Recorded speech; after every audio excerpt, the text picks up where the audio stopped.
Bom dia, ouvintes da FM Padre Cícero, programa Dicas de Saúde chegando para você viver melhor. Eu sou Péricles Vasconcelos, médico clínico e do aparelho digestivo. Estou aqui com o Josianberg, o operador de som, para mais um programa Dicas de Saúde. Nesse domingo, dia do Senhor, vamos ficar até 9 horas, depois tem a missa e toda a programação da FM Padre Cícero. Nessa primeira entrevista, primeira parte do programa, nossa convidada já chegou, é a doutora Fernanda Silva. Ela é enfermeira, estomaterapeuta. Ela é enfermeira, doutora Fernanda, pela Universidade Estadual da Paraíba, especialista em estomaterapia pela UES, especialista em saúde da família e ensino em saúde, mestre em saúde da família pela Fiocruz, URCA, proprietária do Instituto de Estomaterapia do Cariri, que fica aqui na Rua Padre Cícero. É estomaterapeuta, portanto, e até do Hospital Regional de Salgueiro, né? E da Secretaria de Saúde de Missão Velha. Membro do Grupo de Pesquisa de Enfermagem e Estomaterapia da URCA, CAPS, e do Grupo de Pesquisas de Tecnologias para o SUS, CAPS, URCA. Bom dia, doutora Fernanda Silva. Obrigado por ter mais uma vez aceito o convite. Bom dia, doutor Péricles. É um prazer enorme estar aqui novamente com essa equipe de apoio, com você, com os ouvintes, né, da Rádio Padre Cícero. Realmente é sempre um prazer estar aqui nessa acolhida com vocês. Muito bem. É enfermeira, Fernanda Silva, mas tem essa especialidade estomaterapia. Mais uma vez, explique, Fernanda Silva, o que é estomaterapia? O que é que significa isso e qual a área de atuação de um enfermeiro, de uma enfermeira estomaterapeuta? A estomaterapia é uma especialidade exclusiva da enfermagem, né? E dentro da estomaterapia nós trabalhamos 3 grandes áreas, que é a área de feridas, né? Onde a gente trabalha com os mais diversos tipos de lesões de pele, como pé diabético, queimaduras, úlceras venosas, deficiências cirúrgicas, enfim, qualquer tipo de ferida que se apresente, né? A outra grande área seria a área de estomias, né? Estomas são derivações de órgãos internos para o exterior, né? Como a gente tem colostomia, gastrostomias, ileostomias, para desviar o trânsito normal de fezes, de urina, para alimentação também, como as gastrostomias. Então, a estomaterapia engloba também um cuidado a esse grande público, né, que são os estomizados, como a gente chama. E temos também a área de disfunções do assoalho pélvico, né, que engloba incontinências urinárias e anais, que é a perda involuntária de urina e de fezes, disfunções sexuais, também disfunções evacuatórias como constipação, incontinência anal, prolapso também, queda dos órgãos pélvicos, né, que a gente chama de bexiga baixa, de útero baixo, enfim. Então, são essas 3 grandes áreas de abrangência da estomaterapia: feridas, estomias e as disfunções do assoalho pélvico. Muito bem. Então, muita coisa faz o estomaterapeuta, como a doutora Fernanda Silva explicou, né? E entre as coisas que ela explicou, ela falou pé diabético. Doutora Fernanda, explique. Todo diabetes tem 2 pés, né? A não ser que haja uma amputação. Mas a gente sabe que significa uma complicação dessa doença diabetes. O que é realmente o pé diabético? Como você antecipou, já é uma complicação do diabetes. Então, a gente tem dentro do diabetes várias complicações, né? Que a gente entende como as complicações na visão, nos rins, nos vasos, né? E uma delas a gente tem o pé diabético, né? Que é uma complicação determinada por problemas nos nervos periféricos, não é isso? E na vascularização, na irrigação do sangue, para a periferia também, para os pés no caso. Então, a gente entende pé diabético como uma infecção, uma ulceração, conceituando, enfim, né, a destruição dos tecidos dos pés, né, isso, que estão acompanhados com algum grau dessa neuropatia, que é o acometimento dos nervos, né? E dessa disfunção dos vasos, a doença arterial, né? Isso oclusiva, que é causada pela aterosclerose, que é aquela obstrução dos vasos, que diminui o fluxo sanguíneo para os pés. E daí a gente tem várias complicações que esses pés desses pacientes podem sofrer em função, né, dessa complicação neurológica e complicação vascular que acontece, que, né, pode levar à amputação. Não é infrequente, a gente vê realmente, né, pacientes diabéticos amputados exatamente por conta dessa complicação. A gente tem que, no mundo, a cada minuto, pelo menos ocorrem 3 amputações por diabetes, né? E aí a gente entende que essas amputações, elas são precedidas pelas úlceras do pé diabético, né? Então, assim, a gente entende que a grande maioria pode ser evitada, né, com os cuidados preventivos. Interessante, né? Evitar a amputação tratando corretamente as feridas, no caso aí, do pé. O pé que é a região mais longe, mais externa não, como é que a gente diz? Mais periférica do corpo, né? Mais distante.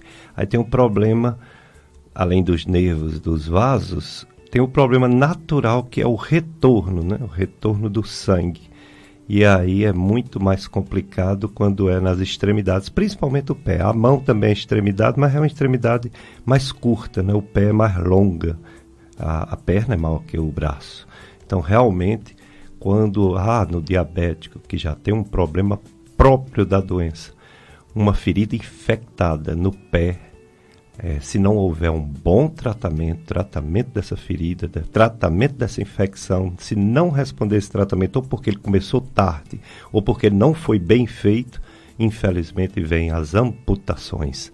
Então você, ouvinte, sabe que a nossa convidada, a enfermeira Fernanda Silva, ela é estomaterapeuta, ela trata de feridas, ela trata do pé diabético, ela trata das estomias para elas não complicarem as diversas estomias, né? E também as disfunções, né, de esfíncter urinário, anal, etc. Portanto, se você tiver alguma dúvida, quiser fazer alguma pergunta, 3512-2000, você liga, o Josianberg atende aqui. Se você quiser escrever ou então mandar um áudio, o WhatsApp é o mesmo número, 3512-2000, para fazer pergunta à enfermeira Fernanda Silva. E atenção, amigo, amiga da rádio, quer ganhar um grande e lindo quadro do Sagrado Coração de Jesus para você colocar em sua casa, na sala, quarto ou presentear quem você quiser? A FM Padre Cícero, em parceria com a Arte Quadros Conceito, vai presentear você que já é amigo ou amiga da rádio. Para participar, basta fazer a sua contribuição financeira para a FM Padre Cícero até o dia 16 de dezembro, hoje é 11, ainda uma semaninha, né? O sorteio acontecerá ao vivo às 5h30 da tarde no programa Tarde Amiga. Mais informações através do WhatsApp do Clube de Amigos 3512-5824. 3512-5824. Apoio Cultural Arte Quadros Conceito. Arte Quadros Conceito trabalha no atacado e varejo com quadros decorativos, espelhos, porta-retratos, revelação digital e muito mais. Rua São Domingos 192, no centro de Juazeiro. Instagram, @Arte Quadros Conceito. E o contato, WhatsApp, 98827-0459. 98827-0459. Hoje o assunto é, nessa primeira entrevista, as feridas, as bolsas, as alterações do corpo, né, da pele, que fica, vamos dizer assim, ou reduzida sua defesa, porque tudo que mexe com a defesa natural da pele tem mais riscos de infecção, ou prevenção, para justamente não acontecer os problemas com as feridas. E existem profissionais especializados no tratamento dessas feridas, ou na prevenção de feridas, que são os enfermeiros, as enfermeiras estomaterapeutas. Estamos aqui com a doutora Fernanda Silva. Ela está falando do pé diabetes, dizendo que infelizmente é frequente, infelizmente amputações todo dia, cada minuto tem amputação no mundo todo por causa do pé diabético, que tem uma mortalidade alta, mas que pode ser prevenido com os cuidados, não só os cuidados de tratar, né, de usar um antibiótico, de usar cremes cicatrizantes, debridamento, que é tirar aquelas carnezinhas mortas. Além disso tudo, tem a questão da prevenção. Então é muito importante, por exemplo, os calçados. Fala um pouco sobre como o diabético deve calçar sandálias, sapatos, etc., para prevenir que aconteça algumas feridas. Doutor Péricles, quando a gente fala em prevenção do pé diabético, a gente fala em um cuidado mais amplo, né? Sim. O calçado é um dos pontos muitíssimo importante. São muitos. Né? Inclusive a taxa de glicose está muito alta, está descompensada, é horrível, né? A gente não pode falar de cuidar de um ferimento, de prevenir uma lesão se o paciente se mantém com a glicemia alterada, né? Se o paciente fuma. Então, o diabetes com o tabagismo, ele muito frequentemente ele vai evoluir com exatamente essa complicação da obstrução dos vasos periféricos, né? Que é a doença arterial periférica. Então, se a gente não entende, o primeiro passo é a gente compreender o paciente como um todo, não olhar só para aquele pé, mas o que está levando, né, a doença em si que está levando àquela complicação. E aí, quando a gente vai para o pé especificamente, nós temos os cuidados podiátricos, certo? Que são os cuidados preventivos para essas lesões. E aí inclui o quê? O gerenciamento de lesões pré-ulcerativas. Então, existe a pré-úlcera, certo? Antes da lesão abrir, existe uma sinalização de que aquele tecido está sofrendo. E como é que se manifesta? Com as lesões pré-ulcerativas, que são os calos, as calosidades, as fissuras, né? As próprias micoses interdigitais, que são a principal porta de entrada para a infecção, no caso as frieiras, né? Como conhecidas popularmente. Então, e além disso, a gente tem também a indicação do calçado específico para o paciente. Com a neuropatia, né, que a gente falou que é uma das complicações também, o acometimento desses nervos periféricos, o pé do paciente fica dormente, ele sente sensação de calor, de formigamento, e há também uma mudança da biomecânica da marcha. A forma do paciente andar, a forma do paciente pisar fica diferente, também por conta dessa neuropatia. E essa mudança da biomecânica da marcha, na pisada do paciente, faz com que surjam pontos de pressão ali naquele pé, certo? Anterior, que antes não existia. Então, normalmente, a carga que nosso pé sofre durante a marcha, ele é distribuído de forma igualitária. Certo? Então, acontece que com essas deformidades, alguns pontos eles ficam sendo mais acometidos pela pressão. E são exatamente esses pontos de hiperpressão que tendem a abrir lesão. E aí, o que é que o calçado especializado ele faz? O calçado especializado, ele vai proteger, certo? E contrabalancear essas pressões que estão exatamente nesse ponto. Então, aí nós temos duas categorias de calçados, né? Nós temos os calçados terapêuticos e os calçados que são feitos sob medidas, que são citados no Consenso Internacional do Pé Diabético. O calçado terapêutico não tem nada a ver com calçado ortopédico, com calçado, não. Então, são calçados que são confeccionados para aquela finalidade, né? Eles têm várias características, como o contraforte rígido, a caixa mais alta, enfim, várias pormenores técnicos, né, que exatamente comportam essas deformidades que acontecem. E aí existem os terapêuticos, como eu falei, nós temos, por exemplo, uma grade, normalmente as grades de calçado são 35, 36, 37 de numeração. Então, para o calçado terapêutico, cada numeração dessa ainda tem uma variação de 3 tamanhos, que é o de 3 ou 4 tamanhos, dependendo da marca, que é o P, o M, o G e o GG, dentro de cada numeração. E aí a gente, o paciente, ele que já tem essa deformidade, a gente faz a mensuração do antepé, do pé, do contraforte, de toda a área do pé, de vários pontos do pé, para poder determinar qual é o calçado. Como uma forma, né? Exatamente. Mas esse é pré-fabricado. Sei.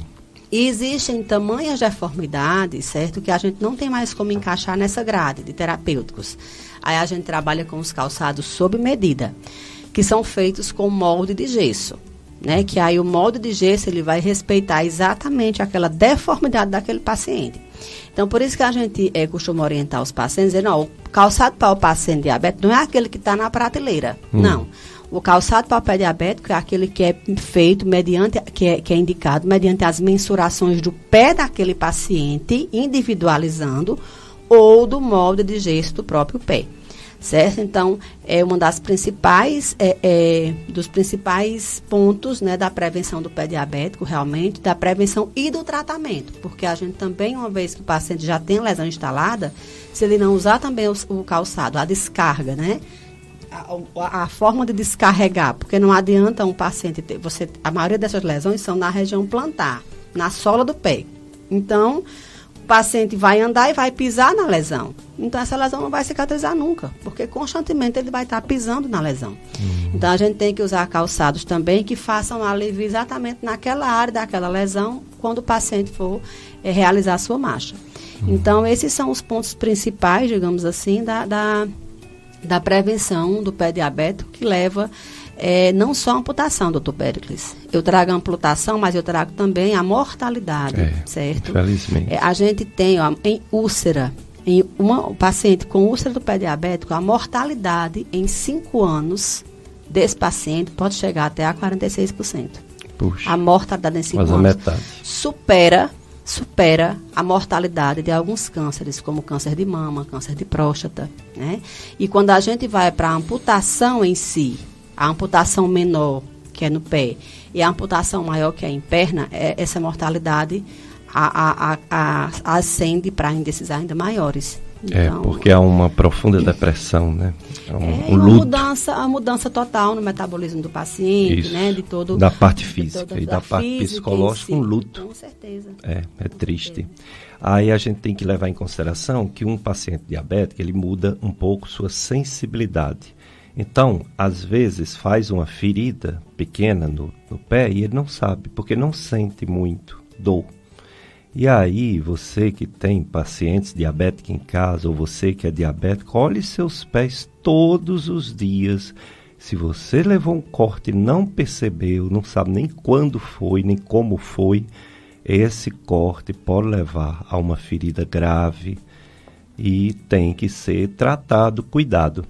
O Instituto de Estomaterapia, que fica aqui no centro, na rua Padre Cis, faz esse tratamento especializado no pé diabético? Primeira pergunta. E a segunda, só pacientes particulares ou convênios, ou tem convênio também com o SUS? Doutor Péricles, o Instituto de Estomaterapia do Cariri, né, a gente trabalha aqui na região do Cariri há 5 anos, nas 3 áreas que a gente citou, né, feridas, estomias e incontinências, e aí a gente recentemente, exatamente diante de toda essa demanda e da necessidade de um cuidado mais especializado e mais direcionado ao paciente diabético, com foco no pé diabético, o Instituto abriu um serviço interno, né, que é o Centro Especializado do Pé Diabético. Então, nós estamos com esse serviço para que a gente possa assistir ainda com mais excelência esse público. E aí, no centro especializado, a gente trabalha os cuidados preventivos, né, com o pé diabético, a gente faz o tratamento da lesão e a gente trabalha também com reabilitação, né, pensando especificamente o foco do calçado, do paciente, da marcha, algumas órteses, que o calçado é considerado uma órtese, né? Mas há algumas órteses complementares à necessidade da marcha do paciente, né? E aí a gente também trabalha alguns aspectos mais globais com o paciente, como a questão da orientação em relação à medicação, insulinização, exercícios, cuidado preventivo, doutor Péricles, que é o exercício da musculatura intrínseca desse pé. Então, nós temos profissionais especializados que orientam o fortalecimento dessa musculatura intrínseca exatamente para que possa ser evitado essas deformidades e para que, uma vez que essas deformidades já estejam, a gente possa melhorar a funcionalidade desse pé com a utilização de órteses de silicone nos dedos, enfim. Temos um cuidado bem especializado voltado a esse público. E nós atendemos particular também, atendemos a convênios, temos alguns convênios no consultório, né, na clínica. E SUS, a gente atende o público de Juazeiro do Norte. Então, hoje nós estamos com um convênio com a Secretaria de Saúde de Juazeiro, onde atendemos pacientes do SUS, tanto nesses cuidados preventivos, como no tratamento desses pacientes e na oferta de calçados terapêuticos também. Não são todos os tipos de calçados que eu falei que a gente atende, mas boa parte dos pacientes, eles já podem ser contemplados, sim, via SUS, com essas tecnologias. Legal, muito bom saber disso, né? A população saber disso. Na Rua Padre Cícero, que número? 1061, doutor. E telefone de contato? 99953-4039. É aqui no centro, né? Aqui descendo pertinho, aqui, né? Somos quase vizinhos. Bem pertinho, que aqui é 1391, é 1000 e pouco, né? Isso. Exato, pertinho da Pão e Vinho. Exato. Pronto, muito bem, bom saber. E a FM Padre Cícero, que nasceu para cumprir uma missão, educar e evangelizar, se aproximando do Natal, mais um ano se passando, outro ano vem aí, e o motivo da nossa rádio é ser assim. Por isso que ela é querida e popular, fácil de entender, ela faz a diferença na vida de muita gente. Aqui você escuta músicas, informações, conteúdos, programas, transmissões especiais e muito mais, todos os dias, não há nada igual. Tudo feito com muito amor e profissionalismo. E neste último mês do ano, queremos agradecer a você que é amigo e amiga da rádio. Você que reza, participa e faz a sua doação financeira de forma livre e fiel. A nossa gratidão a você, amigo, amiga da rádio. A FM Padre Cícero existe porque você participa. Em 2023, faremos mais e melhor. Tudo pelo reino de Deus e com a sua amizade. Clube de Amigos da FM Padre Cícero, porque juntos somos mais amigos. Vamos para um bloco de apoio cultural, Josenberg. Depois a gente volta entrevistando a enfermeira, que ela está aqui conosco, falando sobre estomaterapia, falando sobre pé diabético. Doutora Fernanda Silva.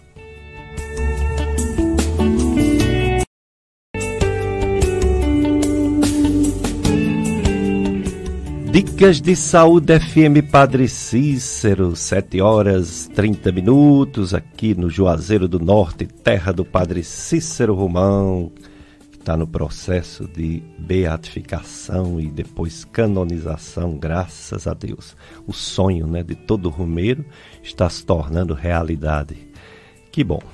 Estamos com a doutora Fernanda Silva, desculpa. Ela é enfermeira, estomaterapeuta, e ela veio falar sobre estomaterapia, que é muito importante. Ela já disse, né, que são as feridas, que são as ostomias, aquelas bolsas que fica. Tem bolsa que pode ser no estômago, gastrostomia, pode ser no intestino delgado, a jejunostomia, ileostomia, ou então no intestino grosso, né, as colostomias, e também as disfunções urinária e anal. Disfunção, a pessoa não consegue conter, aí escapa, né? Escapa o líquido, escapa as fezes, e aquela região em que a pessoa fica direto com a pele, né? Em contato com a urina, em contato com as fezes, pode também causar fissuras, pode causar lacerações, feridas. Por isso que também estomaterapia estuda e trata esses problemas também, das incontinências.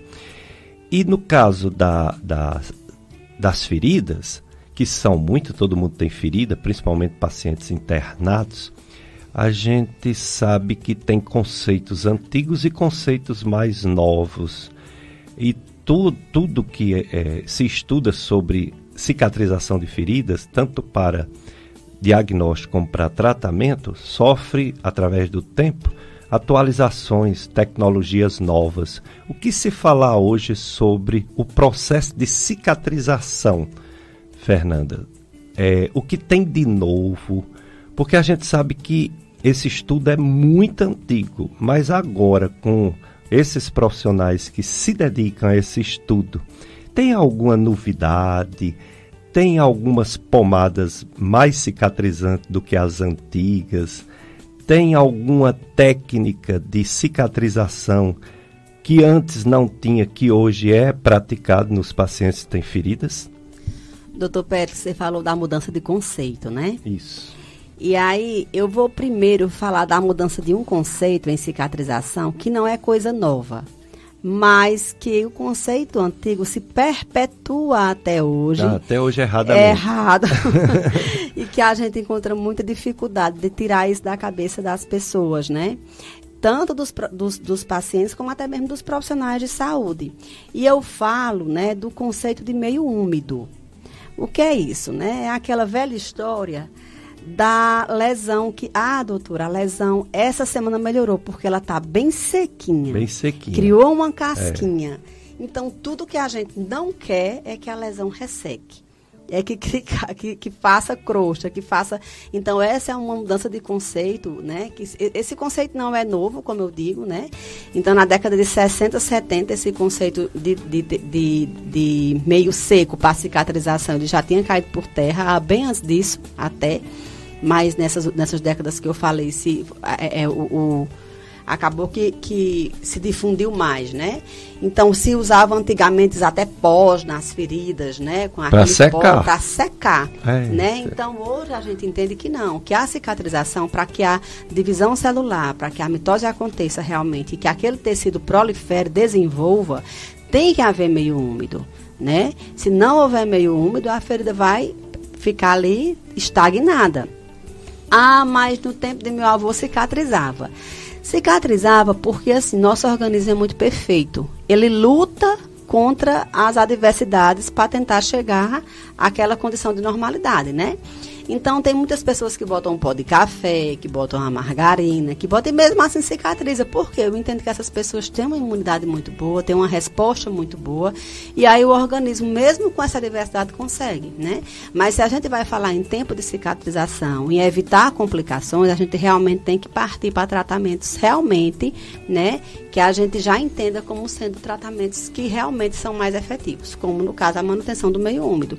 E as tecnologias novas do mercado, todas trazem esse conceito de manutenção do meio úmido, né? Obviamente que a gente tem que fazer o controle da umidade, nem tanto, nem tão pouco.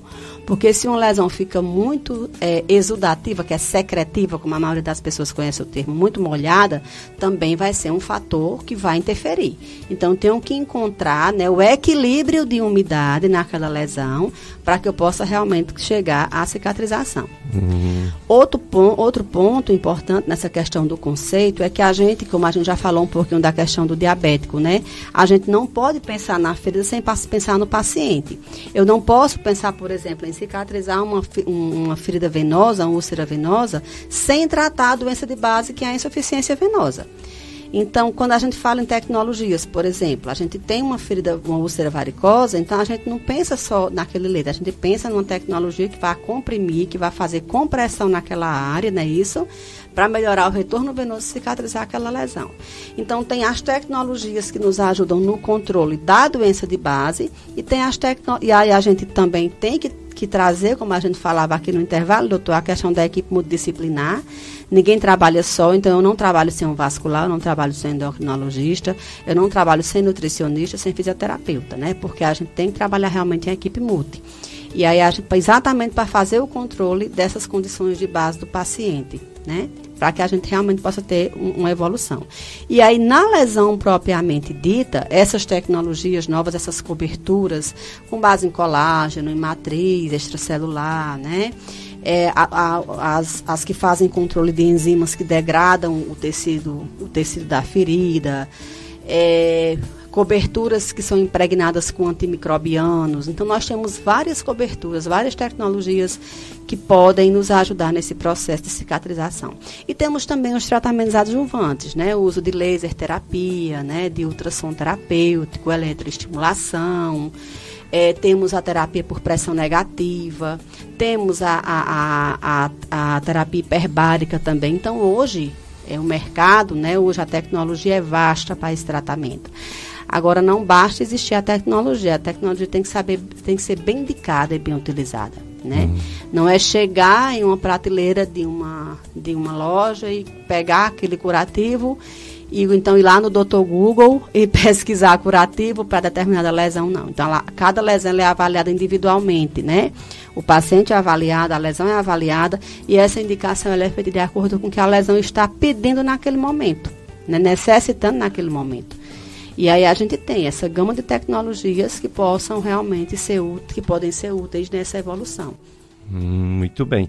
Então, pelo que você está dizendo aí, é tão complexo o tratamento, tão individualizado, caso a caso, que não dá para a pessoa ser inocente de achar que uma pomada cicatrizante vai resolver, não. É todo um processo, um diagnóstico bem feito e uma equipe multidisciplinar para cada lesão. Exatamente, porque principalmente quando a gente fala em lesão crônica, doutor.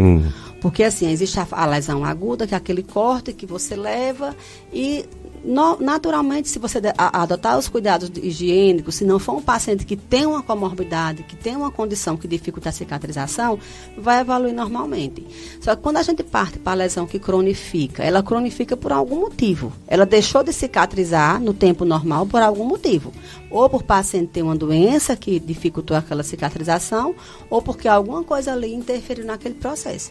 Então, a lesão cronificou, não só a lesão crônica precisa de tratamento especializado, a aguda também precisa, exatamente para não cronificar.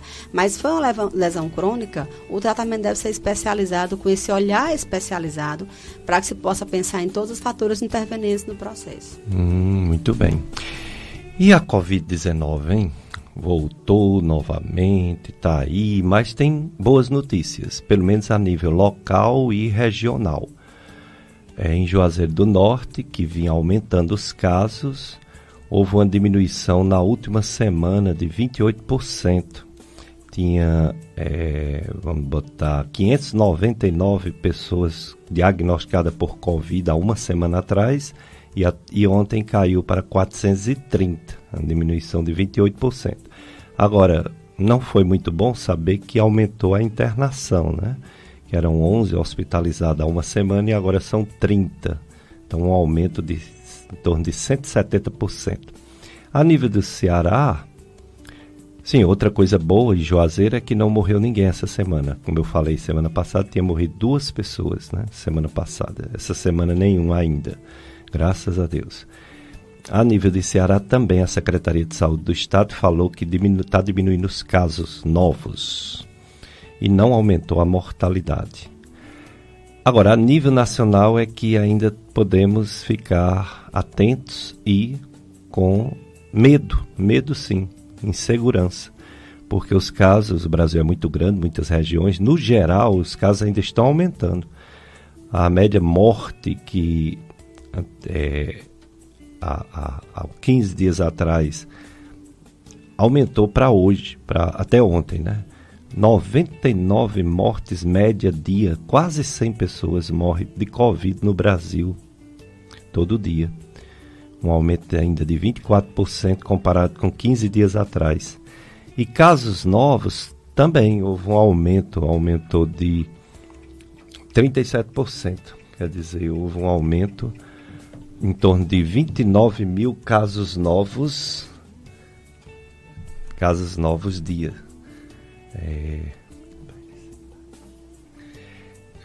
A situação, portanto, ainda é de cuidado, muito cuidado, vacinação, né, para não complicar.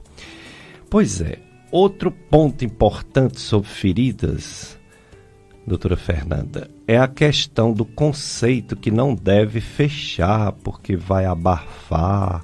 Me fale sobre isso. Nos dias de hoje, realmente é errado cobrir uma ferida ou, ao contrário, os curativos são fundamentais para ajudar na evolução? Pois é, doutor, mais outra coisa que tem que cair por terra, né? Essa história de deixar a ferida descoberta porque ela tem que respirar. Aí eu brinco dizendo assim, não, quem respira é o nariz, é o pulmão, né? Não é a gente que faz esse processo aí, é em outro local. Então, ferida não respira, tá certo? E ferida realmente tem que estar coberta, porque a ferida que é descoberta, ela resseca, né? Então, vai aquilo que a gente falou, né? Manutenção do meio úmido. Então, se a ferida está descoberta, ela vai ressecar, ela vai estar exposta a agentes ali externos, tanto aos patógenos, né? aos micro-organismos, como até também a poeira, pelos de animais, enfim. Todo contaminante ambiental, certo? Pode se instalar ali naquele leito. E o leito vai ser ressecado também. Vai de encontro àquela questão que a gente falou da manutenção do meio úmido, né? Então, ferida aberta, ferida coberta. Não tem meio termo em relação a isso. Realmente. Então, doutora Fernanda Silva, qual importante é um profissional enfermeiro especializado, estomaterapeuta? Como é que um enfermeiro, uma enfermeira se torna um estomaterapeuta? Existe uma escola de formação? Como é para ser especialista em estomaterapia? Doutor Péricles, como eu falei, é uma especialidade exclusiva do enfermeiro, então o profissional tem que ser formado em enfermagem, né? E aí existem as especializações, né? Existe a Associação Brasileira de Estomaterapia, o WCET, que é como se fosse o órgão internacional da estomaterapia, digamos assim, que regem as normas para as especializações, né? Em enfermagem e estomaterapia. Então, nós temos diversas especializações que não são credenciadas por esses órgãos, né? Então, o que é que a gente diz? Que o estomaterapeuta é um especialista formado em especializações que são credenciadas por esses órgãos, né? Que é a SOBEST e o WCET. Que existem um crivo realmente de qualidade, é uma formação que dura 2 anos, né? Então, assim, a nível de especialização, e a gente também hoje, aqui a gente tem a primeira residência também em estomaterapia na Universidade Federal do Ceará, né? Nós estamos tendo a primeira turma, a primeira residência, digamos assim, a primeira turma de residência, né? De estomaterapia. Então, assim, o estomaterapeuta é esse profissional. E aí, ao terminar, né, a especialização, esse profissional deve buscar a sua titulação junto a esse órgão, a SOBEST, certo? Terminar a especialização e buscar a titulação. O especialista exerce, sim, a função de estomaterapeuta, mas a titulação te dá um crivo a mais, né? Eu consegui há 2 anos o título de estomaterapeuta pela SOBEST, né? Que dá um carimbo um título, um crivo a mais ao profissional, né? Você faz uma prova, é uma prova muito criteriosa, além do mais tem o memorial do profissional, o profissional tem que produzir cientificamente na área, tem que ministrar cursos na área, então tem a prova também de habilidades técnicas, que dá realmente a titulação do órgão, né? Então, assim, o paciente que tem uma lesão, a pessoa que tem uma lesão, que vai procurar um estomaterapeuta, procurar realmente a formação desse profissional. Se realmente foi formado em uma especialização que tenha que seja credenciada por esses órgãos, se o profissional ele é titulado pela SOBEST, que realmente vai te dar mais segurança em relação à atuação daquele profissional. A Fernanda Silva é enfermeira e estomaterapeuta. Está aqui respondendo nossas perguntas. Doutora Fernanda, a nossa região tem muita leishmaniose. Sim. Tanto calazar em animais, cachorrinhos e ser humano. E tem também a leishmaniose cutânea, né? Vocês também tratam ou é uma coisa tão específica e responde tão bem ao tratamento? Ou tem que ter os mesmos cuidados de qualquer outra ferida? A lesão aberta, ela tem que receber os cuidados. A gente entende que a cura da leishmaniose tegumentar é pela medicação que é prescrita, né? Um antimundial, né? Que é prescrito. Tem várias categorias, né? De medicações de acordo com cada avaliação. Então, o que vai realmente curar, né? Mas, assim, o cuidado adotado da lesão é muito importante, porque essa lesão, ela pode infeccionar. E aí eu posso ter uma infecção secundária, né, com bactérias ali, que já tem que ser realizado com outro tratamento, além do tratamento da leishmaniose.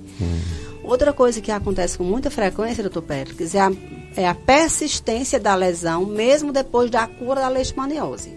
Acontece muito, Então o paciente, mas por quê? Porque aquela lesão muitas vezes por exemplo, em um paciente diabético, muitas vezes é um paciente que tem insuficiência venosa. Então, assim, curou a leishmaniose em si, a infecção pela leishmania, mas persiste a abertura da lesão que tem que ser tratada como agora uma lesão crônica. Então, tenho vários pacientes no consultório, inclusive faço aqui menção ao Dr. Cláudio, né, que é nosso coordenador da Faculdade de Medicina da UFCA e da URCA agora, né, que é nosso mestre leishmaniose, nosso patologista, né, aqui na região, cuida muito de leishmaniose. Eu recebo muitos pacientes que o Dr. Cláudio encaminha, né, que são aqueles pacientes exatamente que fizeram o tratamento da leishmaniose, mas persistem, porque são pacientes que têm insuficiência arterial, insuficiência venosa, que precisam desse cuidado a mais para a lesão fechar. Não significa que a leishmaniose persiste, mas a lesão inicial, aquela lesão, a leishmania saiu daquele leito, né, o paciente não tem mais a leishmania, mas persiste, a gente precisa adotar outros tipos de cuidado para o fechamento da lesão. Sim, eu pensei outra coisa aqui, enquanto você estava falando, quero que você me esclareça. As amputações do pé diabético, elas são por não resposta adequada do tratamento das infecções que ocorrem e que não responde bem ao tratamento de antibiótico. E uma das coisas que os médicos sempre fizeram e ainda fazem até hoje é retirar os tecidos desvitalizados, que é chamado debridamento ou desbridamento. Aí eu pergunto para ser feito esse procedimento a nível hospitalar. Doutor Péricles, a gente faz o debridamento instrumental conservador, né? Então a gente retira os tecidos mortos, certo? Até determinada profundidade, digamos assim, né? Porque existem situações que realmente têm que ser cirúrgicas. Não tem como abordar profunda e altamente doloroso. Né? A dor para o paciente diabético, muitas vezes não é o problema para a questão do debridamento, porque ele é neuropático. Então, várias vezes a gente realiza um debridamento mais amplo no paciente no consultório, né? E o paciente não sente dor por ser diabético. Mas tem a questão da hemostasia, né? Dos vasos, dos grandes vasos que muitas vezes sangram. Então, assim, a gente avalia, a gente tem que ter o profissionalismo até nesse momento, de entender até que ponto a gente pode ir, ou até que determinado momento tem que encaminhar realmente para um debridamento cirúrgico, né? Não só pela presença de tecidos, mas também pela gravidade da infecção. Certo? Se é uma lesão que você percebe que está ascendendo, né, que está realmente subindo, que aquela hiperemia, aquela área vermelha, o paciente também tem sinais, muitas vezes, o paciente está séptico, sinais que realmente chegam no consultório. Eu já encaminhei paciente, chegar no consultório do paciente, que eu encaminhei para o hospital regional e foi para a UTI com sepse. Assim que chegou, foi para a UTI com sepse. Sim. Então, como se demoram, né, muitas vezes, a procurar assistência. Então, assim, a gente faz debridamento, sim, a gente resolve muita coisa no consultório, mas tem situações realmente que tem que ser um debridamento mais amplo, né, e muitas vezes a amputação realmente total. E falando da questão do motivo, né, da questão da amputação, as infecções realmente são que predominam, mas a gente também tem as isquemias, né? Para esse paciente que tem a doença arterial obstrutiva, pela obstrução das artérias, pelas placas de gorduras, né? Para que o ouvinte entenda. O diabético, ele tem 10 vezes mais chance de desenvolver a aterosclerose do que o paciente que não tem diabético. Então, as artérias dele, o paciente é diabético, aí ele fuma, ele tem uma dieta inadequada com o consumo de gordura. Então, a tendência é as artérias, os vasos sanguíneos que levam sangue para as extremidades entupirem, obstruírem, né? E isso vai fazer com que não chegue sangue na extremidade, o que a gente chama de isquemia crítica. É também um dos fatores também que levam à amputação. Esse mês, doutora Fernanda, é também o mês dezembro laranja do câncer de pele. Inclusive, daqui a pouco vamos entrevistar uma dermatologista, a doutora Lisiane Siebra. E quando vocês estão fazendo tratamento, vocês olham a pele com atenção, o corpo todo. E às vezes há suspeitas, né, de câncer de pele, não é? Na prática. Há aquelas lesões que são bem patognomos bem assim, assertivas mesmo, que você olha e tem aquela característica realmente que leva à suspeição. Claro, e também, não só o câncer de pele, doutor Péricles, o bacelar, o espincelar, que a gente realmente, o paciente, quantas vezes não chega paciente com uma feridinha no rosto, que a gente olha e diz, não, isso é indicação, realmente tem grande, um aspecto bem parecido com o câncer de pele, o CBC, e a gente aí encaminha para o dermatologista, né?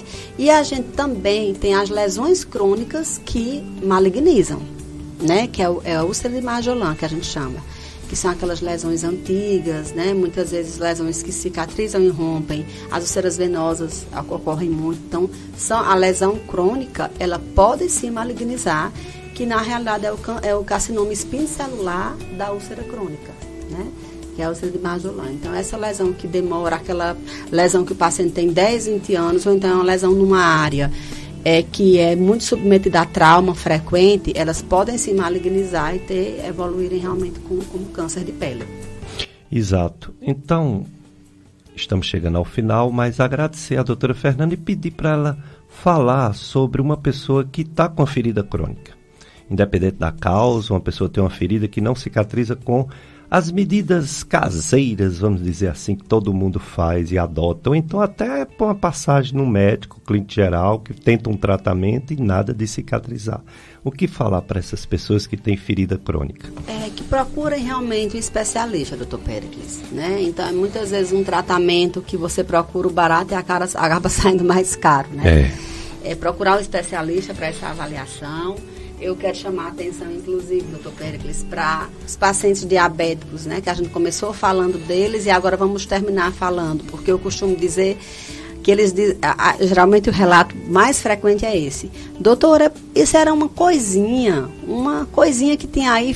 Então, eu digo o seguinte, não existe coisinha em pé de diabético. Qualquer arranhadura, qualquer fissura, qualquer calo no pé do diabético é importante, então não tarde a procurar. E agora a gente tem as festas de final de ano, doutor Péricles, os hospitais, as clínicas, elas acabam, as pessoas parece que não têm, os problemas de saúde acabam, né? Então, muitas vezes, quantas vezes a gente não chega o janeiro aí, com muitas vezes pessoas, não, eu vou procurar depois do Natal, depois do Ano Novo, a infecção vai progredindo, então assim, cuidado, não esperem, não tardem, porque as complicações existem em feridas crônicas, principalmente nos pacientes diabéticos e pacientes idosos, né? Então, diante de qualquer lesão que mereça mais cuidado, procure o especialista. Se dá demora na cicatrizar, procure o especialista. Muito bem, então, obrigado, doutora Fernanda Silva, enfermeira, estomaterapeuta, por mais uma vez ter participado do programa Dicas de Saúde. Conto com você outras vezes, viu? Eu que agradeço, doutor Péricles, a acolhida, né? Agradeço aos ouvintes, mando um grande abraço para todos que estão nos ouvindo na Rádio Padre Cícero e com certeza estaremos aqui outras vezes. Muito bem, que bom, né? Vou contar mesmo com você, com sua presença outras vezes. Josenberg, mais um bloco, né, de apoio cultural, depois a gente vai para a segunda entrevista do nosso programa de hoje, Dicas de Saúde.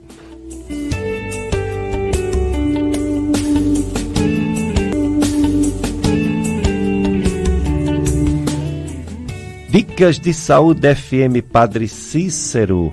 E estamos numa campanha Dezembro Laranja. É conscientização sobre o câncer de pele. Então, para falar sobre essa campanha Dezembro Laranja, convidamos a doutora Lisiene Siebra. Ela é médica dermatologista, é professora da UFCA, FAMED, e gentilmente atendeu o nosso convite e está aqui para falar sobre esse Dezembro Laranja, sobre o câncer de pele. Bom dia, doutora Lisiene Siebra. Muito obrigado, viu, por ter aceito nosso convite. Que nada, eu é que agradeço a vocês pelo convite. Eu estou muito contente de estar aqui com vocês, falar um pouquinho sobre câncer de pele, porque estamos no Dezembro Laranja, não é? Bom dia a todos os ouvintes que nos escutam, esta rádio muito conhecida por todos nessa região e, vamos dizer, no Brasil e quem sabe até no mundo, não é? Porque a internet está aí, você escuta em todo local que quiser, né? Então, bom dia. Obrigado, doutora Lisiane, está aqui com o seu esposo.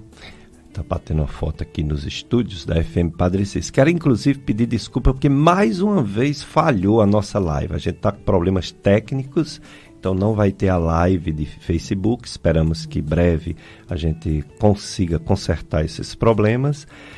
Mas, tão importante, hein? O Dezembro Laranja, que é para sensibilizar e conscientizar a população em relação aos cuidados com a saúde da sua pele. E a importância de realizar consulta com médica especialista em pele, pois o câncer de pele, doutora Lisiane, é o mais frequente entre todos os cânceres no mundo inteiro, hein? Com certeza. Aqui também no nosso Brasil, no nosso Ceará, no nosso Cariri, hein? Uhum.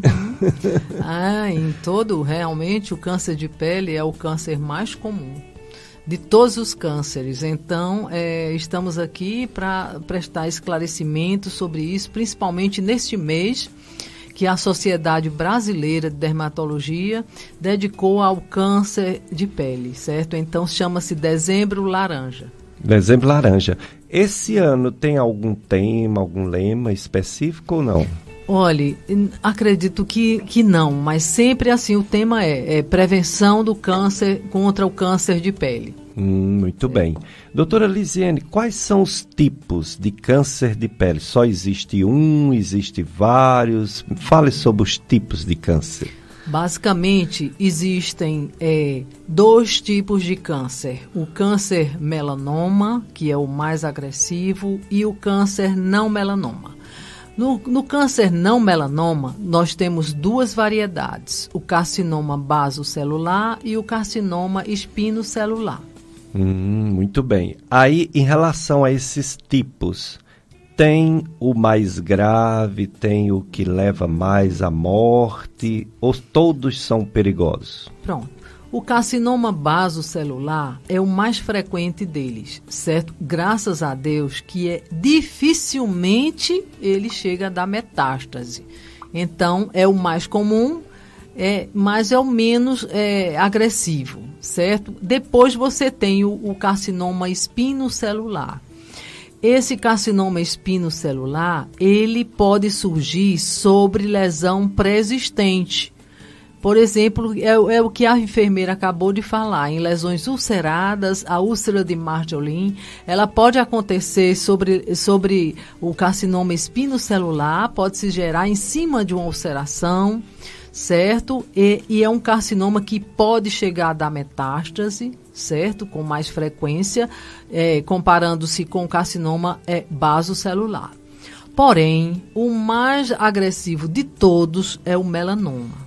Certo? Para esse, ele dá metástase com muita frequência, certo? Então, e é muito rápido. O melanoma é um tumor de pele muito agressivo. Desses, aí é o mais agravante. E olhando para uma lesão de pele, suspeita de câncer de pele, tem diferença, por exemplo, o melanoma do basocelular, do espinocelular? Ou eles são assim, só olhando, sem biópsia, difícil saber se é um ou se é outro? Com a acurácia dos anos de experiência, certo? E com o conhecimento básico da clínica, que eu sempre falo com os alunos lá da faculdade. A clínica ainda continua sendo soberana. Apesar de toda essa tecnologia existente atualmente, mas a clínica ainda é soberana e eu fico feliz de saber disso. Então, você examinando a lesão, tem as características que levam a me pensar que seja um basocelular, que seja um espinocelular ou um melanoma, certo? Mas somente um exame mais acurado, que seria a biópsia, que vai esclarecer melhor esse diagnóstico. É verdade. Ontem eu estava lá no Hospital São Vicente dando aula, né, da FAMED, aula prática FAMED e UFCA. E a paciente que eles escolheram para a gente estudar tinha um resultado de uns exames, diversos exames, exame de imagem, ultrassom, tomografia, ela tinha colonoscopia, ela tinha diversos exames. E no final, a gente debatendo, eu falando sobre o que deveria essa pessoa ter, né, de mais importante.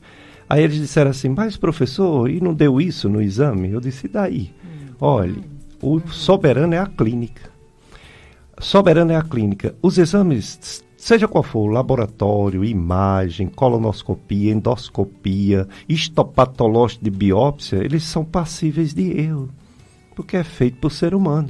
A clínica que é soberana pode errar e erra, quanto mais os exames complementares. Então, o peso maior para o diagnóstico não são os exames, mas a clínica, né, que a doutora Lisiane acabou de dizer, que é soberana.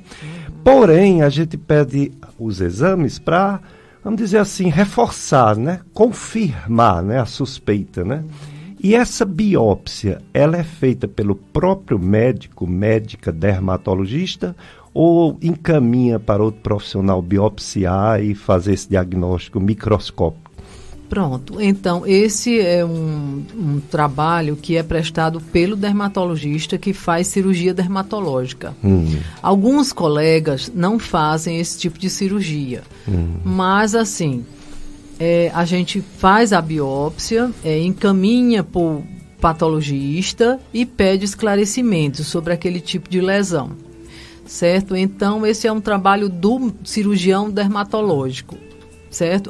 Embora o cirurgião geral também possa fazer esse tipo de exame, certo? Entendi, E em relação ainda à problemática do câncer de pele, que é tão comum, por que é o mais frequente? Por que está assim presente no dia a dia de todas as famílias esse diagnóstico tão frequente de câncer de pele? Qual é a causa? Qual é o motivo? Nós estamos, você diria, no planeta Terra, não é, Pérez? Nós estamos no planeta Terra, nós estamos perdendo a nossa camada de ozônio, que nos protege, funciona como um guarda-sol em relação ao sol. Está entendendo? Então, nós estamos perdendo nossa camada de proteção com as queimadas, com essa destruição da atmosfera. Então, isso nos leva a um desequilíbrio. O Sol está incidindo mais fortemente aqui na Terra, certo? Então, isso leva a uma maior incidência de Sol. Então, isso que faz levar, porque o Sol, ao longo dos anos, vai sofrendo um efeito acumulativo. O Sol vai se acumulando na pele e vai danificando o DNA das células. E isso vai modificando aquela célula, que era uma célula normal, se transformando numa célula atípica, certo? Então, nós, assim, somos culpados também de estarmos perdendo essa camada de ozônio, certo? Que nos protege. Então, a principal causa, ou a causa específica mesmo do câncer de pele, são os raios solares, né? Tem as pessoas que amam praia, gostam da praia, nem que queima a pele, nem que engrossa a pele, nem que fique escura a pele, bronzeado, tudo. Tem pessoas que vão muito. Tem os horários mais perigosos que o sol pode ter um efeito mais lesivo sobre a pele humana? Justamente. O horário indicado para você evitar o sol, qual seria? Seria de 10 até as 16 horas. Mas por quê? Porque até 10 horas a maior incidência é de UVA. UVA, ele emite raios que envelhecem, que mancham, também causam câncer de pele. Mas quando chega 10 horas da manhã, entra UVB, que UVB é mais cancerígeno do que UVA. Então, de 10 até as 16 horas, a maior incidência de UVB, certo? Então, nesse horário, é o horário que deve ser evitado maior exposição ao sol, certo? Aí onde entra a necessidade do filtro solar. Proteger. Certo. Né? E essa proteção é só nesses horários que é mais perigosos, ou devido a se a gente morar num país que é sol em toda manhã tem sol, a não ser um dia muito fechado, né, muito nublado, parece que a gente tem que usar esse protetor solar muitas vezes e não só quando vai à praia, não é, doutora? Justamente. Você tem que, pela manhã já, quando vai sair, já usar o protetor solar. Você deve aplicar pelo menos 2 horas antes do que, aliás, meia hora antes do que você vai sair. Então, deve aplicar um protetor solar, certo? E deve reaplicar esse protetor, porque mesmo se você não fosse expor a um banho, o suor, isso vai se perder. Esse filtro solar vai se perder e você tem que reaplicar, certo? Então, a cada 2 horas seria o ideal. Isso é meio... É um pouco impraticável, mas seria o correto, né? Você reaplicar o protetor a cada 2 horas. Hoje em dia já se estão a proposta de novos protetores com maior durabilidade na pele, mas isso é uma coisa assim muito nova e precisa de mais estudos. Certo? É o Dezembro Laranja, conscientização sobre câncer de pele. Nossa convidada no Dicas de Saúde de hoje é a doutora Lisiene Siebra, médica dermatologista, professora universitária da FAMED UFCA. Em relação aos tipos de filtros solares, de protetores solar, a questão do fator, tem o melhor, não tem o melhor, é tudo igual, qual a diferença entre eles? Pronto, o filtro solar, o ideal é que você use um filtro solar a partir de 30, certo? Então, existem filtros solar mais baixos, né? 15, existem outros filtros solar, porém a gente recomenda usar um filtro solar a partir de 30. E o que muda de um filtro? Existe no comércio um filtro 99, certo? Esse filtro, o que muda, por exemplo, de 30 para 99 não é tanto assim, certo? Então, mas melhora a proteção, é claro, né? Melhora um pouco, nem tanto. Então, certo? 30 tá bom demais. 30. De 2 em 2 horas. O mínimo é o 30, certo? E o filtro solar deve ser usado conforme o tipo de pele. Uma pele mais clara, uma pele mais escura.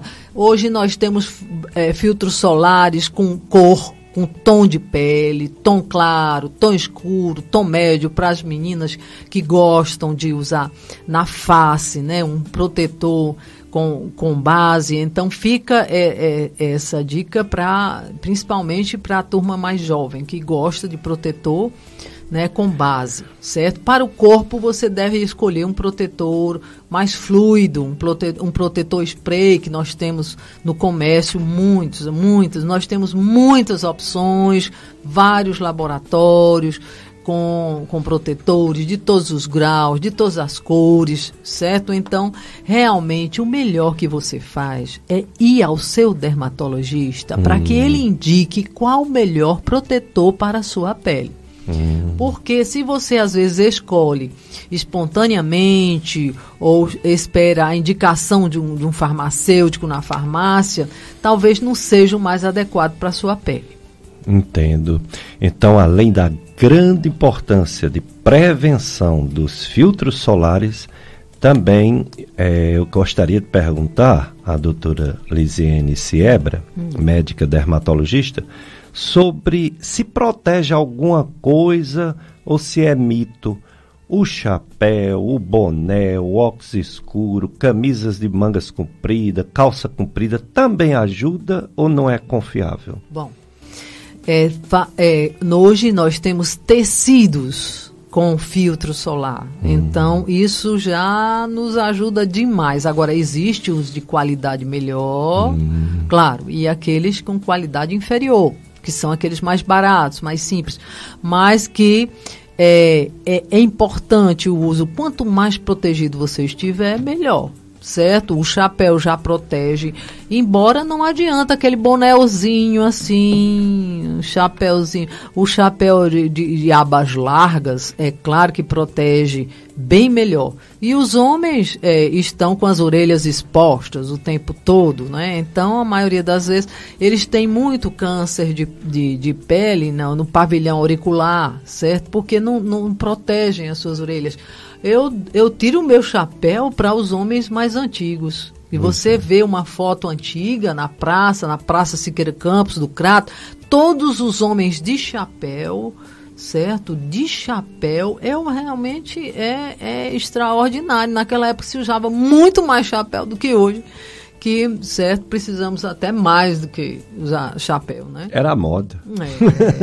Chapéu, caiu uma moda que fazia bem à saúde, né? Chapéu branco, gravata, Isso. paletó na praça.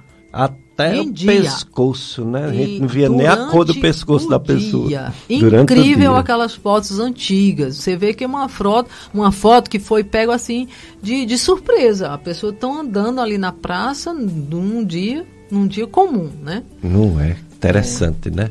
Como é a evolução, né, da cultura, A né? moda, hoje, quanto menos roupa, ao contrário de antigamente, né? Chegando já uma pergunta importantíssima para a doutora Lisiane Siebra.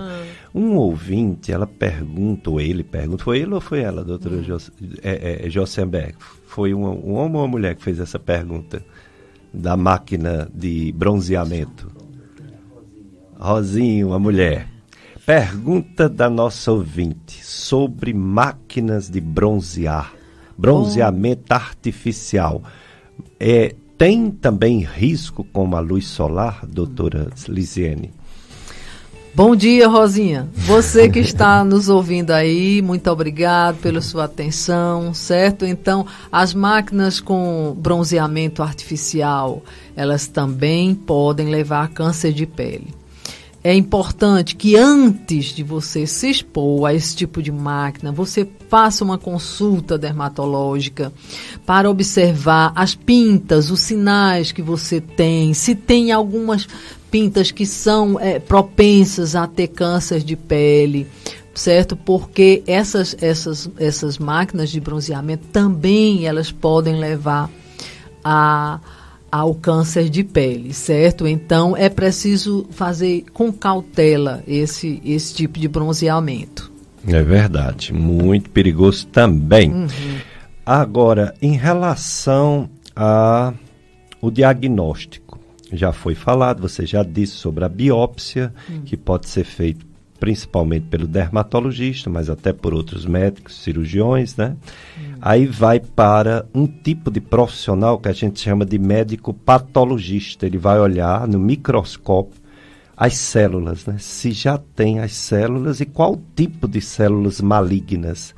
Esse diagnóstico histopatológico na nossa região é feito, como a gente lê nos livros. Aqui nós temos patologistas suficientes para uma doença tão frequente? Sim, nós, graças a Deus, atualmente, nós já temos bons patologistas, embora a gente, assim, há anos atrás isso já era muito mais difícil, nós teríamos que enviar para fora. Por exemplo, naquela época em que cheguei aqui, eu tinha que enviar para Recife, para o Rio, São Paulo, para outros locais, para que o patologista fizesse esse exame, mas atualmente nós já temos bons patologistas, Doutor Cláudio, doutor Raimundo Maia, colega, não é? Doutor Gilberto. Justamente, nós temos uma equipe, graças a Deus, muito Doutor boa. Sávio. Todos muito bons. Se você me perguntar qual o melhor, não sei lhe dizer, porque são todos excelentes, certo? Então, são bons profissionais, se dedicaram muito tempo à patologia, tem muita experiência, uma larga experiência nessa área. O doutor Cláudio deve ter chegado aqui em 1988, 89, que eu me lembro a gente conversando, a gente falando sobre o que é que a gente ia fazer no nosso futuro, porque a gente chegou quase na mesma época. E a gente se reunia, às vezes, os médicos jovens, naquela época, claro. E a gente cheio de sonhos. Eu fico imaginando que sufoco, hein? Antes do doutor Cláudio. Não tinha, né, patologista? Não tínhamos, difícil, era muito difícil. Ele já veio cobrir a região do Cariri por dica do pessoal lá de Fortaleza, que aqui não tinha, por isso que ele veio, né? E hoje é o nosso diretor, né, da Faculdade de Medicina. Excelente profissional. O Dr. Raimundo Maia, também, ele excelente, formação muito boa, né? Tem preparação nos Estados Unidos, o Raimundo é muito bem preparado também. Exato, certo? Que bom, estamos bem servidos. Aí no caso do melanoma, que é o mais temível, mas daqui a pouco a doutora vai responder essa pergunta, que inclusive teve um caso na nossa família, que graças a Deus deu tempo o tratamento. Mas muitas vezes, infelizmente, não dá tempo. A mortalidade é muito alta. Mas vamos primeiro para mais um bloco de apoio cultural, não é, Josenberg? Depois a gente volta para falar sobre o câncer de pele mais temível, o que mais mata, que é justamente o melanoma. Como conduzir o tratamento desse tumor tão grave.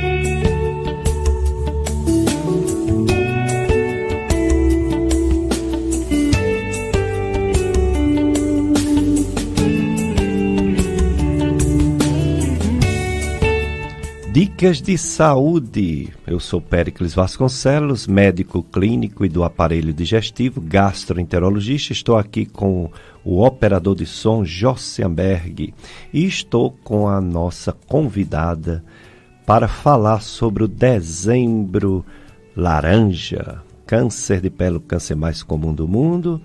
E ela falou também sobre o mais perigoso. Todos têm sua importância, mas o melanoma é o que tem a maior mortalidade. Uma vez eu li num livro, doutora Lisiane, se mudou, você me corrige, que a cada hora morre 6 pessoas de câncer de pele e quase todos por causa do melanoma. Ainda está nesse nível trágico. Realmente é muito incidente. Meu Deus. Muita incidência de câncer, né? Cada Mas 6 ainda horas. o vaso celular, ainda, graças a Deus, ainda ganha do melanoma, certo? Em frequência, mas em mortalidade não, né? Não. Como saber? Porque existe uma história de que o melanoma é escurinho.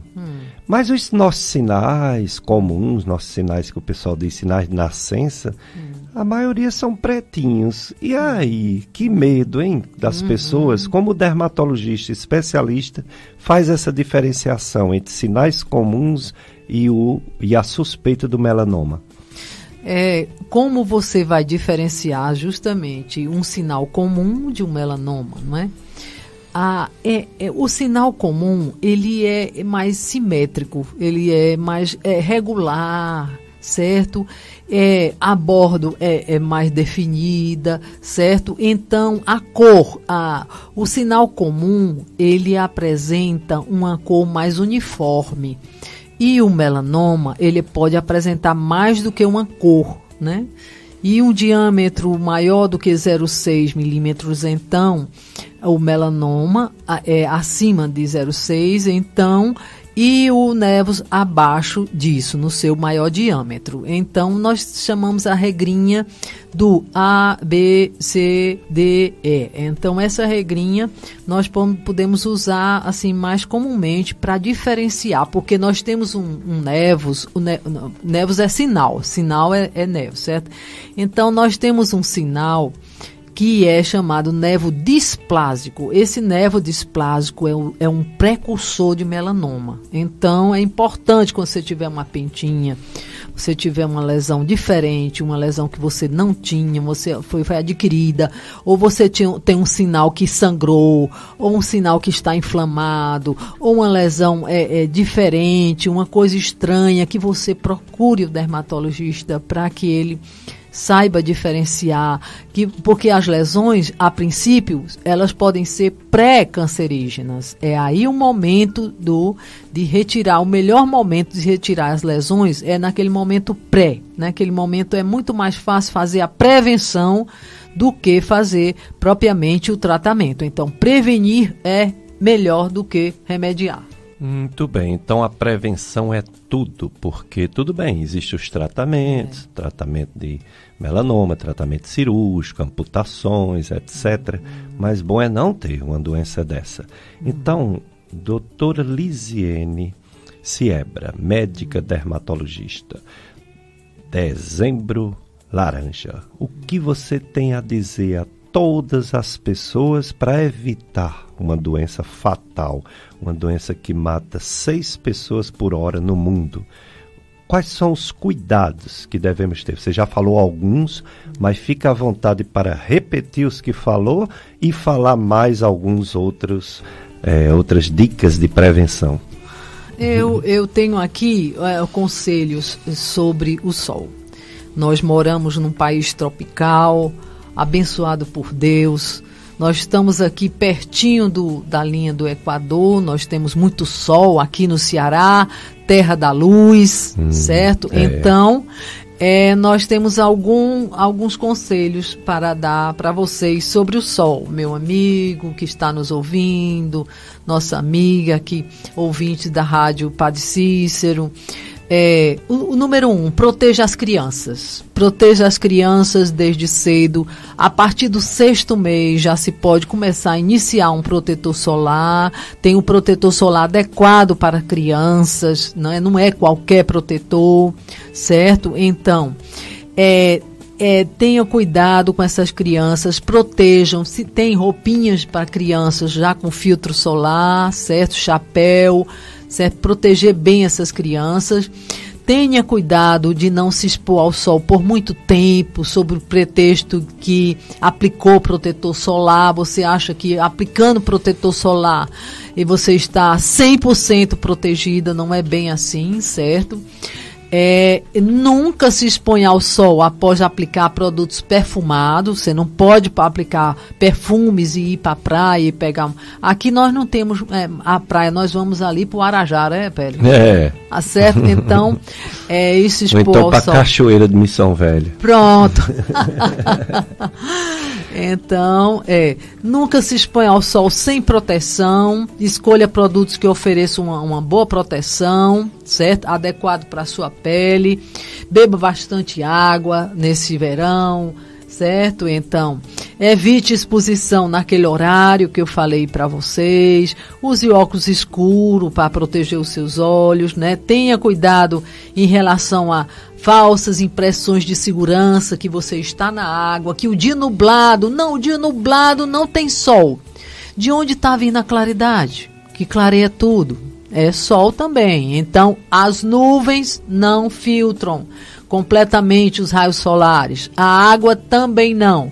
A areia da praia reflete a luz do sol. A água também deixa-se passar pelos raios solares, certo? Então, nós também temos que usar o protetor solar nos dias nublados, certo? Então, esses dias que nós estamos aqui num verão assim um pouco atípico, com chuvas em novembro, chuvas em dezembro, que isso é bom, né? Muito bom, né? Mas que tem sol, né? É verdade. Tem sol, certo? Enxugue-se sempre, né? Após nadar, ao invés de se secar ao sol, certo? Se achar que o sol vai secar, é melhor você enxugar. Por quê?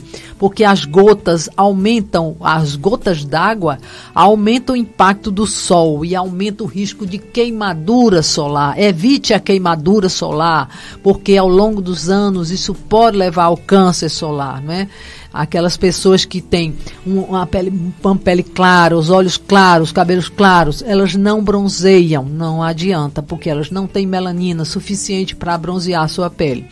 Então, as pessoas mais de pele morena podem se expor um pouco mais, mas também com cuidados, certo? Proteja-se contra o sol, mesmo que o dia esteja nublado. Eu já falei isso, porque os raios UVB também, UVB também passam através das nuvens, né? Então, é sempre nos proteger, acordar, já usar o protetor.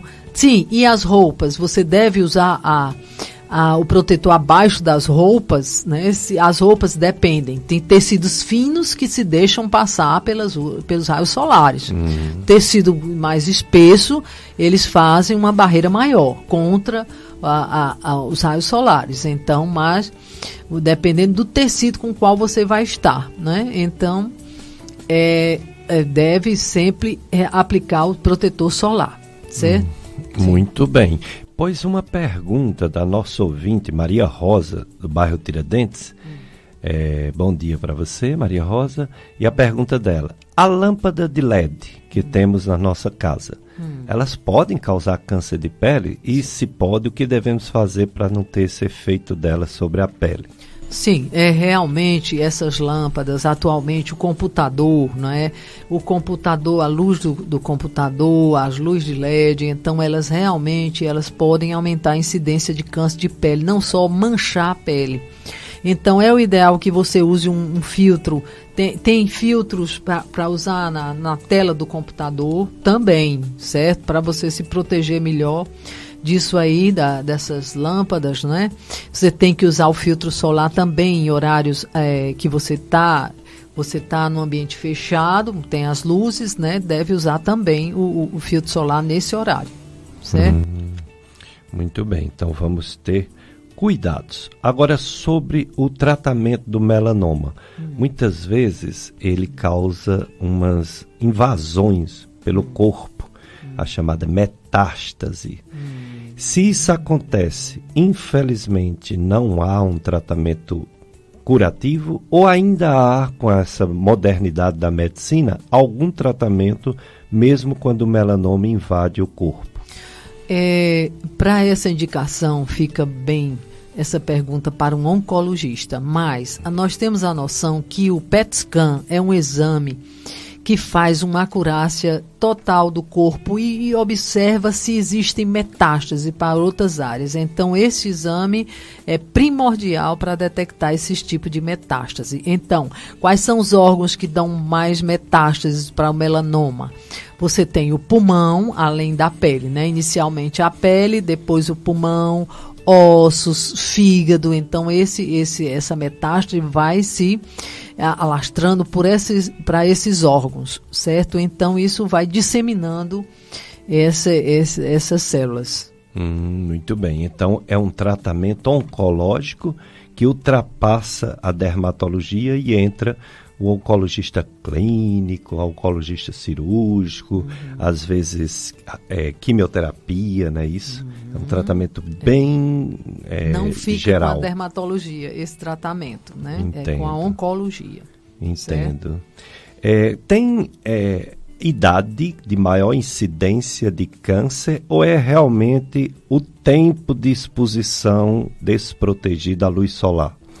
É claro que, à medida que os anos vão passando, você vai tendo um efeito acumulativo maior do sol na sua pele, certo? Então, a partir dos 40, a maior incidência de câncer de pele vem a partir dos 40. Porém, nós encontramos alguns casos antes dessa data. Então, realmente, crianças é raríssimo esse tipo de câncer de pele, né? Mas porque o sol vai se acumulando ao longo dos anos e não tem como você apagar esse efeito que o sol provocou nessas células, certo? Então, até o momento, mas pode ser que no futuro isso aconteça. Eu entendo. Doutora Lisiene, quando há uma suspeita ou quando a pessoa está suspeitando, aí vai no especialista ou na especialista, dermatologista, e graças a Deus se faz um diagnóstico diferente. Em vez de ser câncer, outra lesão de pele. Fale sobre as lesões de pele. Você já falou dos sinais, sinais comuns. Mas tem outras alterações, outras doenças que, para o leigo, parece ser câncer de pele. Quais são elas? Justo. As pintas, as manchas, né? As manchas na face, aquelas manchas nos braços, né? Aquelas manchas escurinhas, né? Que nós chamamos a melanose solar, a queratose actínica, o corno cutâneo, são lesões que são pré-cancerosas, né? O corno cutâneo, na base de um corno cutâneo, você já pode ter um carcinoma espinocelular, certo? Então, existem muitos tipos de lesões que podem, né, nos confundir. Então, é preciso mesmo que o dermatologista examine para que tenha uma ideia melhor. Muito bem. Então, o recado foi dado de forma clara, precisa, objetiva, por a doutora Lisiene Siebra, médica dermatologista, sobre o risco, né? O risco de se ter um câncer de pele em quem tem manchas, quem tem sinais e que deve procurar ajuda médica, deve procurar de preferência o especialista que é dermatologista. O dermatologista, além da biópsia, ele dispõe de mais algum exame, algum aparelho, alguma coisa para melhorar o diagnóstico das doenças de pele? Hoje em dia nós temos um aparelho chamado dermatoscópio. O dermatoscópio vai dar uma ideia de maior previsão sobre o câncer de pele quando é examinado, né? Ele é examinado no momento da consulta. Ele amplia muito a lesão e pelas características a gente pode ter ideia sobre isso, não é?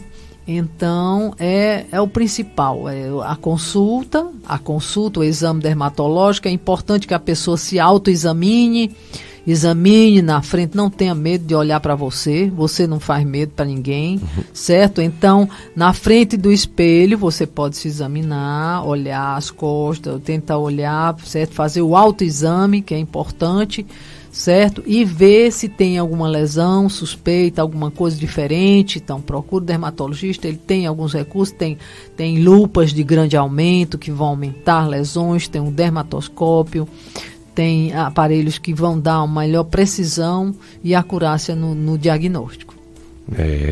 E assim, claro que o ideal é a pessoa não se expor à luz solar, mas como eu falei, a gente está exposto mesmo no dia a dia, né? Porque está em todo canto, deveríamos usar o protetor solar todos os dias.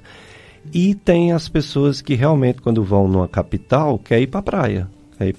Nem que fique todo queimado, nem que fique passando pomada. Mas no outro dia, ou passando 2 dias, quer ir de novo, não é? Para aproveitar as férias. Aí essas pessoas têm que usar também o protetor solar do jeito como você falou, de 2 em 2 horas. O que eu quero perguntar é o seguinte, qual é o mais perigoso? É você, vamos dizer assim, não usar o protetor solar no dia a dia ou não usar o protetor solar naquela hora que você vai para uma praia? Os dois são importantes, mas qual o pior? Realmente o dia a dia, depende da sua frequência que vai à praia, né? Se você é uma pessoa que mora aqui no interior, que quando vai à praia se esbalda, então realmente é importante você usar no dia a dia e também usar lá na praia, não é? Porque uma queimadura solar pode agredir, pode modificar o DNA dessas células e pode gerar o câncer mais adiante. Porque quando você é jovem, você faz tudo e nada de mal lhe acontece. Você bebe, você fuma, mas nada de mal lhe acontece, certo? Então, futuramente virão as consequências. Isso é uma verdade. Então, precisa de algum tempo para que ocorra esse efeito, certo? Então é um depósito, né? É uma poupança do lado ruim, né? Poupança é bom que você vai juntando um dinheirinho para depois usufruir. Mas o sol é uma poupança perigosa, né? Que você nem sabe que está depositando aquele sol e depois de alguns anos aí estoura algum problema mais sério, né? E aí complica, né? Mas em relação a... Vamos dizer assim, comparar... Sim, pode falar, depois eu pergunto. Tem até um ditadozinho que diz que o álcool está para o fígado, certo? Como o sol está para a pele, certo? Então, é uma coisazinha que a gente tem que lembrar isso aí. Muito bem. Uma ouvinte, a Marleide, ela... Bom dia, viu, Marleide, para você que está nos acompanhando. Ela quer saber uma coisa, eu aproveito para perguntar outra também. Ela gostaria de saber se a doutora Lisiane atende pela Apivida. Aí eu gostaria que você, quando fosse responder, se atende por esse convênio Apivida, você queria que você desse seu endereço, consultório, onde você atende, endereço, telefone, para o pessoal que está interessado. Que depois vão perguntar... onde encontrar a doutora Lisiane, que foi na rádio ontem, antes de ontem, aí você já diz todo o Seu endereço. Eu vou fazer o seguinte, eu vou dar o telefone, Pronto. aí essa pessoa se comunica e pergunta quais Marley. são os convênios que a Isso. gente atende. Nosso endereço fica em Crato, a rua Tristão Gonçalves, 536. Nosso telefone é o fixo 3521-2780 e o celular 9953-2780.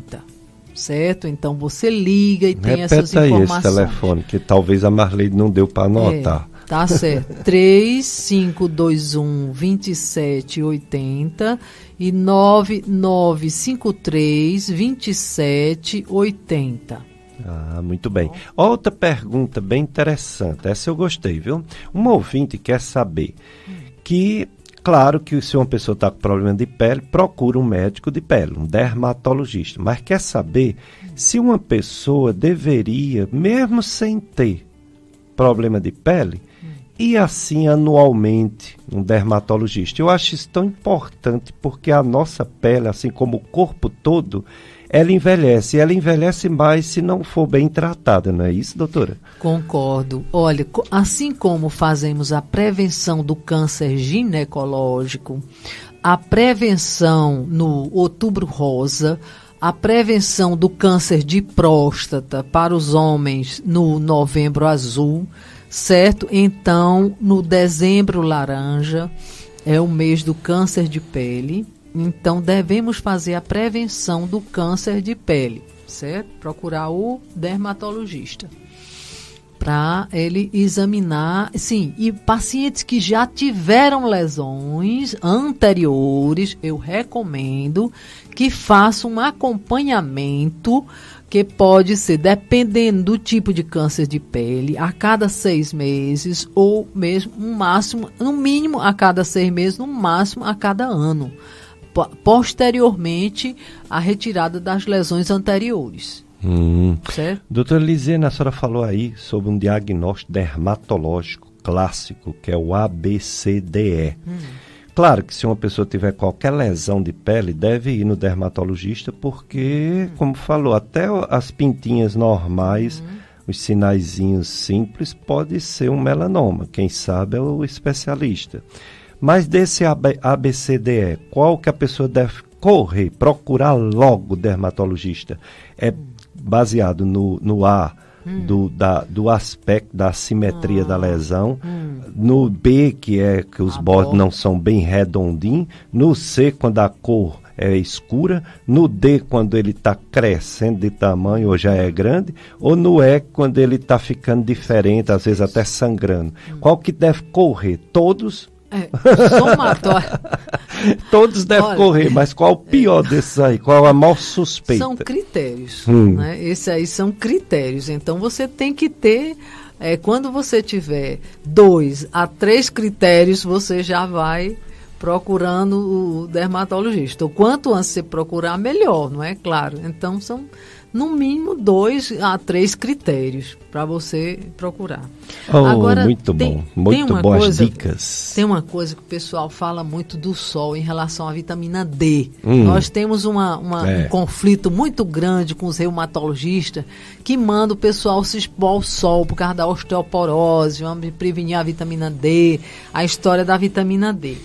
Mas, olha, eu vou dizer para vocês, nós moramos num país tropical, abençoado por Deus, próximo aqui à linha do Equador estamos, aqui no Ceará, na Terra da Luz, então nós precisamos apenas de 5 a 10 minutos de sol, 2 vezes por semana, para síntese adequada da vitamina D. Pronto.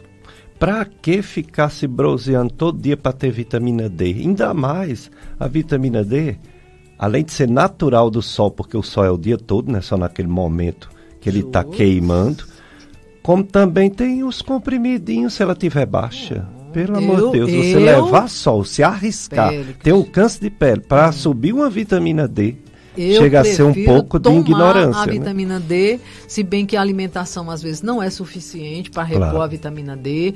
Então, eu prefiro tomar a vitamina D do que me expor ao sol para absorver a vitamina D, certo? Então. Legal, muito obrigado, doutora Lisiane Siebra, tantas dicas para esse dezembro laranja. E conto com você, viu?